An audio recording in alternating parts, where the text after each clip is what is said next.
Barangay Hinebra mga bro, unang trade ngayong 2025, ikakasa na kaya? At Coach Tim Con plano sa Barangay Hinebra.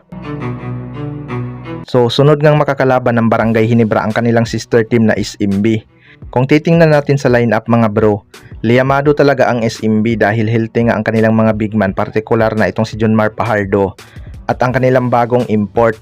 Samantalang hindi pa 100% healthy si Japit Aguilar at Aisa Akgo.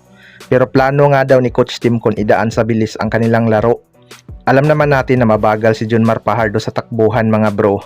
Kaya lang magiging concern talaga sa depensa itong si Junmar Fajardo dahil mahihirapan nga ang Barangay Hinebra pagdating sa pinted area. Kaya asahan natin na mas maraming tira sa labas ang gagawin ng Barangay Hinebra kaysa sa loob. Sana lang ganun pa rin kaganda ang kanilang shooting beyond the arc. Isa pa rin sa aasahan ng Barangay Hinebra sa opensa itong sina RJ Abarientos at Justin Brownlee.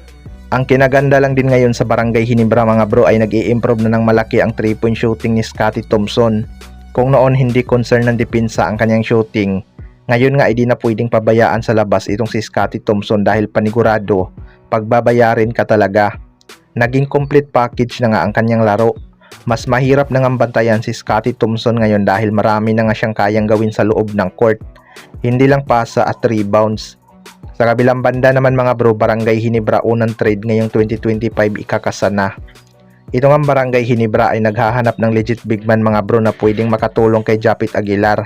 Hindi nga nila kakayanin ang Giz team na Hong Kong Eastern kung magkita man sila sa playoffs kapag hindi 100% healthy si Japit Aguilar. Alam naman natin na halimaw ang kanilang import at marami din silang big man. Kita naman natin sa kanilang unang laban kung paano sila tinalo ng Eastern. Ayon nga sa source ay magkakasanga daw ng trade itong Barangay Hinebra bago ang playoffs mga bro. Kapag nagkaroon sila ng problema sa kanilang depensa sa ilalim. Hindi nga laging maganda ang kanilang shooting beyond the arc. Kaya minsan kailangan din nila ng scorer sa ilalim. Kapag napagod nga si Japit Aguilar ay hirap na itong Barangay Hinebra pagdating sa pinted area. Well, para sa akin mga bro, hindi talaga malabong kukuha ng big man itong Barangay Hinebra kapag mahirapan silang depensahan ang big man ng ibang team. May backup big man naman sila na si Ben Adamos pero hilaw pa nga ito mga bro at undersized din siya kumpara sa ibang big man.